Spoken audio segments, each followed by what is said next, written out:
144 ವರ್ಷಗಳ ಬಳಿಕ ಉತ್ತರ ಪ್ರದೇಶದ ಪ್ರಯಾಗ್ರಾಜ್ನಲ್ಲಿ ಮಹಾಕುಂಭಮೇಳ ನಡೀತಾ ಇದೆ.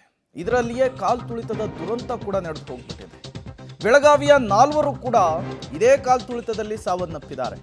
ಬೆಳಗಾವಿಯ ತಾಯಿ ಜ್ಯೋತಿ, ಮಗಳು ಮೇಘ ಸಾವು, ಮುಗಿಲು ಮುಟ್ಟಿದೆ ಕುಟುಂಬಸ್ಥರ ಆಕ್ರಂದನ. ಪೋಷಕರಿಗಾಗಿ ಕಣ್ಣೀರು ಹಾಕ್ತಾ ಇದೆ ಶ್ವಾನ.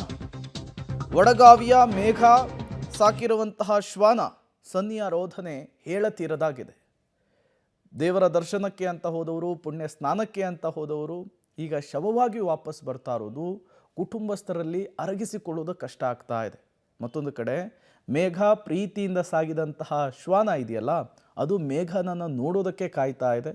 ಬಟ್ ಮೇಘ ಇಲ್ಲ ಅನ್ನುವಂತಹ ವಿಚಾರ ಶ್ವಾನಕ್ಕೆ ಗೊತ್ತಿಲ್ಲ. ನೋಡಿ ಯಾವ ರೀತಿ ಕಾಯ್ತಾ ಇದೆ ಅಂಥೇಳಿ. ನೀವು ಕೂಡ ವಿಜುವಲ್ಸನ್ನು ಗಮನಿಸ್ತಾ ಇದ್ದೀರಿ. ಪ್ರಯಾಗರಾಜದ ಮಹಾಕುಂಭ ಮೇಳದಲ್ಲಿ ಬೆಳಗಾವಿ, ಅದರಲ್ಲೂ ವಡಗಾವಿಯ ತಾಯಿ ಮಗಳು ಕಾಲ್ತುಳಿತದಲ್ಲಿ ಸಾವನ್ನಪ್ಪಿರುವಂಥದ್ದು. ಮೇಘ ಹತ್ತರವಾಟೆ ಹಾಗೂ ಜ್ಯೋತಿ ಹತ್ತರವಾಟೆ ಇಬ್ಬರು ಕೂಡ ಸಾವನ್ನಪ್ಪಿರುವಂಥದ್ದು. ಈಗಾಗಲೇ ದೆಹಲಿಯಿಂದ ಏನು ಮೃತದೇಹಗಳ ರವಾನೆಗೆ ಎಲ್ಲ ಸಿದ್ಧತೆಗಳು ಆಗಿರುವಂಥದ್ದು. ಈ ಬಗ್ಗೆ ಅಂತ್ಯಕ್ರಿಯೆಗೆ ಯಾವ ರೀತಿ ಕುಟುಂಬ ತಯಾರಿ ಮಾಡ್ಕೊಂಡಿದೆ ಅಂತ ಮಾತಾಡಿಸೋಣ. ಸರಿ, ಅಂತ್ಯಕ್ರಿಯೆಗೆ ಯಾವ ರೀತಿ ತಯಾರಿ ಮಾಡ್ಕೊಂಡಿದ್ದೀರಿ? ಅಂತ್ಯಕ್ರಿಯೆಯನ್ನು ಇಲ್ಲಿ ಶಾಪುರ ರುದ್ರಭೂಮಿ ಮಾಡಬೇಕಂತ ಯೋಜನೆ ಮಾಡಿದೆ. ಅಲ್ಲಿ ಎಲ್ಲ ತಯಾರಿ ವ್ಯವಸ್ಥೆ ಮಾಡ್ಕೊಂಡೀನಿ. ಇನ್ನು ಸಾಯಂಕಾಲ 6 ಗಂಟೆ ಈ ಸಂಪರ್ಕ ಕೈ ಹಸ್ತಾಂತರ ಆದ ನಂತರ ಇಲ್ಲೇ ಶಾಪುರ ಒಳಗೆ ಅಂತ್ಯವಿಧಿ ಮಾಡ್ಕೊಂಡು ಅಗ್ನಿ ಸ್ಪರ್ಶ ಕೊಡಬೇಕಾಗಿದೆ. ಸರಿ, ದೆಹಲಿಯಿಂದ ಏನಾದರೂ ಕರೆ ಬಂದಿತ್ತಾ? ಏನಾದರೂ ಮೃತದೇಹಗಳ ರವಾನೆ ಆಗೋದ್ರ ಕುರಿತು ಏನಾದರೂ ಜಿಲ್ಲಾಡಳಿತ ಆಗಿರ್ಬೋದು ಅಥವಾ ತಮ್ಮ ಸಂಬಂಧಿಗಳಿಗೆ ಏನಾದರೂ ಮಾಹಿತಿ ಸಿಕ್ಕಿದೆಯಾ? ಈವರೆಗೆ ಜಿಲ್ಲಾಡಳಿತದಿಂದ ಯಾವುದೋ ಸಂಪರ್ಕ ಬಂದಿಲ್ಲ. ಆದರೆ ನಿನ್ನೆ ರಾತ್ರಿ ಅವ್ರಿಗೆ ಇವ್ರ ಜೊತೆ ಅಧಿಕಾರಿ ಜೊತೆ ಸಂಪರ್ಕ ಮಾಡಿದ್ದೆ. DC ಅವ್ರು ಏನು ಅಧಿಕಾರಿಯನ್ನು ಯೋಜನೆ ಮಾಡ್ಯಾರ, ಅವರಿಬ್ಬರ ಜೊತೆ ಸಂಪರ್ಕ ಮಾಡಿದ್ದೆ. ಇಲ್ಲ 3 ಗಂಟೆ ತನಕ ಬಾಡಿ ಬರಬಹುದು ಅಂತ ನಿನ್ನೆ ವಿಷಯ ಹೇಳಿದ್ರು ಅವರು. ಇವತ್ತಿನ TV ನ್ಯೂಸ್ ಪ್ರಕಾರ 3 ಗಂಟೆ ಅಲ್ಲಿಂದ ನಿರ್ಗಮನ ಆಗಿ ಇಲ್ಲ ಆಗಮನ ಸಾಯಂಕಾಲ 5 ಅಥವಾ 6 ಗಂಟೆಗೆ ಬರ್ಬೋದು ಅಂತ ಇವತ್ತಿನ ಸ್ಥಿತಿ ಸುದ್ದಿ ಬರ್ತಾ ಇದೆ. ಆ ಬಗ್ಗೆ ಇನ್ನು ಗಮನ ನೋಡಬೇಕೀಗ. ಇದು ಮೇಘ ಅವರ ತಂದೆಯ ಮಾತುಗಳು. ಈಗ ಅವರ ಸಂಬಂಧಿಕರು ಕೂಡ ಮನೆಗೆ ಆಗಮಿಸ್ತಿರುವಂಥ ಅವರು ಅಜ್ಜಿಯವರಿದ್ದಾರೆ. ಮೇಘ ಅವರ ಅಜ್ಜಿ ಮೊಮ್ಮಗಳನ್ನ ಕಳೆದುಕೊಂಡು ಸಾಕಷ್ಟು ದುಃಖದಲ್ಲಿದ್ದಾರೆ. ಅವರನ್ನೇ ಮಾತಾಡ್ಸೋಂಥ ಪ್ರಯತ್ನ. ಅಜ್ಜಿ, ಮೊಮ್ಮಗನ ಕಳ್ಕೊಂಡಿದ್ರಿ, ಏನು ಮಾಡೋದು ಬ್ಯಾಡಂತ ಅಂದರೆ ಎಷ್ಟು ಹಠ ಮಾಡಿ ಹೋದ್ರು ನನಗೆ. ಇನ್ನು ಸಣ್ಣ ಹುಡುಗರು ಇಷ್ಟ ಅಂತ ನಾವು ಕಳಿಸ್ಕೊಟ್ಟು ಒತ್ತಾಯ ಮಾಡೋಣ. ಮತ್ತು ಒಮ್ಮೆ ಹಿಂಗೆ ಆಗ್ತದೆ ಅಂತ ನನಗೆ ಗೊತ್ತಾಗಲಿಲ್ಲ ರೀ. ಮತ್ತು ಸಣ್ಣ ಮೊಮ್ಮಗಳ ಹಠ ಮಾಡ್ತಾಳಂತ ಹೋಗಿ ಬರಲಿ ಅಂತ ನಾವು ಅಂದೆವು. ಈಗ ನಮ್ಗೆ ಇಂಥ ದುರಂತ ಆಗ್ತದಂತ ನಮಗೆ ಇದೇನು ತಲೆಯೊಳಗೆ ಬರಲಿಲ್ಲ ರೀ. ಅದು ಅಜ್ಜಿ, ಮೊಮ್ಮಗಳು ಯಾವಾಗ ಭೇಟಿಯಾಗಿದ್ದಳು ರೀ ತಮಗೆ? ಲಾಸ್ಟ್ ಏನು ಮಾತಾಡಿದ್ರು ಮೊಮ್ಮಗಳು ನಿಮ್ಮ ಜೊತೆ? ಹೋಗಿ ನಾವು ಬೆಳಗಾವಿ ಇದಕ್ಕೆ ಹೊಂಟಿದ್ದೀರಿ. ಶನಿವಾರ ದಿವಸ ಭೇಟಿಯಾಗಿದ್ದಾರೆ. ನಾವು ಊರಿಗೆ ಹೊಂಟಿದ್ದೆ. ಆ ದಿವಸ ಮತ್ತು ಭಾಳ ದಿವಸ ನಿಲ್ಬೇಡ, ಲಘು ಬಾ ಅಂತ ಅಂದವ್ರಿ. ನಾವು ಎತ್ತಿ ಆಡಿಸಿದ ಮೊಮ್ಮಗಳು ರೀ, ಕಳ್ಕೊಂಡ್ರೆ ಎಷ್ಟು ದುಃಖ ಆಗುತ್ತೆ? ಭಾಳ ದುಃಖ ಆಗ್ಲಿಕ್ಕತ್ತಂದ್ರೆ ಏನು ಮಾಡೋದು, ಏನು ಸಲ ಆಗುವತ್ತು ನಮಗೂ. ಮತ್ತು ಧಾಡಿಸಿದ ಭಯಂಕರ ಇದ್ರು, ಪ್ರೇಮಳು ಇದ್ರು ಭಯಂಕರಕ್ಕೆ.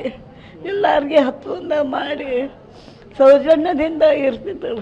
ಶಶಿಯವ್ರು ಏನು ಮಾತಾಡಿದ್ರು ಅಜ್ಜಿ ಲಾಸ್ಟ್? ಅಂದ್ರೆ ಮಗಳಿಗೆ ಒಬ್ಬಾಕಿಗೆ ಕಳಿಸ್ಕೊಡ್ಬಾರ್ದಂತ ಆಕೆ ಹೋದ್ರಲ್ಲ. ಆಕೆ ಮನುಷ್ಯನಾಗ ಹೋಗೋದು ಇದ್ದಿದ್ದಿಲ್ಲ. ಇವರಿಬ್ಬರು ಹೋಗೋರಿದ್ರು, ತಂದೆ ಮಗಳು. ಮತ್ತು ಇವಾಗ ಆಫೀಸ್ದವ್ರಿಗೆ ಕೆಲಸ ಬಂತಂತ ಇವು ಹಿಂದೆ ಸರದ ಮತ್ತು ಒಬ್ಬಾಕಿನ ಕಳಿಸ್ಕೊಡ್ಬಾರ್ದಂತ ನಾವು ಆಕೆನ ಕಳಿಸ್ಕೊಟ್ರಿ. ಸರ್, ಇನ್ನೊಂದು ಪ್ರಮುಖವಾಗಿ ಸರ್, ಇದು ಪ್ರಯಾಗರಾಜ್ಗೆ ಹೋಗೋಕ್ಕಿಂತ ಮೊದಲು ಕೂಡ ತಮ್ಮ ಸಾಕಿದಂಥ ಶ್ವಾನ ಒಂದು ರೀತಿ ಮೌನ ಆಗಿತ್ತು ಅಥವಾ ಏನೋ 6th ಸೆನ್ಸ್ ಹೇಳಿತಾ ಸರ್? ಆ ರೀತಿ ಏನಾದರೂ ತಮಗೆ ಅನಿಸುತ್ತಾ? ಪ್ರಯಾಗರಾಜ್ ಹೋಗಿದ್ದ ಮುಂಚೆ ಶ್ವಾನ ಸ್ವಲ್ಪ ಸೂಕ್ಷ್ಮ ಸಂಜ್ಞೆ ಕೊಟ್ಟಿತ್ತು. ಅದು ಗಮನಕ್ಕೆ ಬಂತು ನಮಗೆ. ಅದರ ಮಗಳ ಹಠದ ಸಂಬಂಧ ನಾನು ಅದನ್ನು ನಿರ್ಲಕ್ಷ್ಯ ಮಾಡಿದೆ. ಅದನ್ನು ಇವಾಗೂ ಸಹಿತ ಅದನ್ನು ಅಳ್ಕೊತ ಕೂತದೇನು ಹೊರಗೆ. ಅವರು ಮೌಂಡ್ರೋದನ ಕಣ್ಣೀರು ಬರ್ಲಿಕ್ಕತ್ತವ, ಅದು ಸಂಕಟ ಏನಾಗ್ಲಿಕ್ಕತ್ತದ. ಅದಕ್ಕೆ ಇದು ಇಷ್ಟು ಸುಮಾರು 12 ವರ್ಷ ಅದನ್ನು ಸಾಕೇವಿ. ಅದರ ನಿಕಟ ಸಂಪರ್ಕ ಬಂದಿಂದ ಈ ಮಂದಿ ನಾವು ಇಲ್ದ ಅದು ಇರೋದೇ ಇಲ್ಲ. ಅಕಸ್ಮಾತ್ ನಾವು ಕೆಲ್ಸಕ್ಕೆ ಹೋದ್ರೂ ಸಹಿತ ಮುಂಜಾನೆ ಹಿಂಗೆ ಈ ಒಂದು ಕ್ರೋಧನ ಮಾಡ್ತಾ ಅದು ಏನು ತಿನ್ನೋನಿಲ್ಲ ಸರ್. ಅದು ಏನೂ ತಿಂತ ಇಲ್ಲ ರೀ. ಇನ್ನಿಂದ ಎಲ್ಲ ಪೆಟ್ಟಿಗೆ ಹಾಕಿನಿ, ಬಿಸ್ಕೆಟ್ ಹಾಕಿನಿ, ಬ್ರೆಡ್ ಹಾಕಿನಿ, ಏನು ಮುಟ್ತಾ ಇಲ್ಲ. ಹಿಂಗಾಗಿ ಕೂತದಲ್ಲ. ಇಷ್ಟು ಮೇಘ ಅವರ ಕುಟುಂಬದ ಮಾತುಗಳು ಏನು ತಾನು ಮೇಘ ಸಾಕಿದಂಥ ಶ್ವಾನ ನಮಗೆ ಒಂದು 6 ಸೆನ್ಸ್ ಮೂಲಕ ಹೇಳಿತ್ತು, ಆದರೆ ಅದನ್ನು ನಾವೇ ನಿರ್ಲಕ್ಷ್ಯ ಮಾಡಿದ್ವಿ. ಅವಳ ಹಠಕ್ಕಾಗಿ ಪ್ರಯಾಗ್ರಾಜ್ಗೆ ಕಳಿಸಿ ಈಗ ಅವರನ್ನು ಕಳೆದುಕೊಂಡಂತಾಗಿದೆ ಅನ್ನುವ ದುಃಖದ ಮಾತುಗಳನ್ನು ಅವರ ತಂದೆ ಹಾಗೂ ಅವರು ಅಜ್ಜಿ ಹೇಳ್ತಿರುವಂಥದ್ದು. ಕ್ಯಾಮ್ರಾಮನ್ ಸುನಿಲ್ ಜೊತೆ ಚೇತನ್, ಪಬ್ಲಿಕ್ ಟಿವಿ, ಬೆಳಗಾವಿ. ಪುಣ್ಯ ಸ್ನಾನಕ್ಕಾಗಿ ಮಹಾಕುಂಭ ಮೇಳಕ್ಕೆ ತೆರಳಿದಂತಹ ಜ್ಯೋತಿ ಮತ್ತು ಮೇಘ ಸಾವನ್ನಪ್ಪಿರುವಂತಹ ವಿಚಾರ ಕುಟುಂಬಸ್ಥರಿಗೆ ದೊಡ್ಡ ಆಘಾತವನ್ನು ಕೊಟ್ಟಿದೆ, ಬರಸಿಡಿಲು ಬಡಿಯುವಂತೆ ಮಾಡಿದೆ. ಸಹಜವಾಗಿಯೇ ಆಕ್ರಂದನ ಮುಗಿಲು ಮುಟ್ಟಿರುವಂಥದ್ದು. ಮತ್ತೊಂದು ಕಡೆ ಮೃತದೇಹವನ್ನು ಕೆಲವೇ ಕ್ಷಣಗಳಲ್ಲಿ ಬೆಳಗಾವಿಗೆ ಏರ್ಲಿಫ್ಟ್ ಮಾಡುವಂತಹ ಕೆಲಸ ಕೂಡ ಆಗುತ್ತೆ.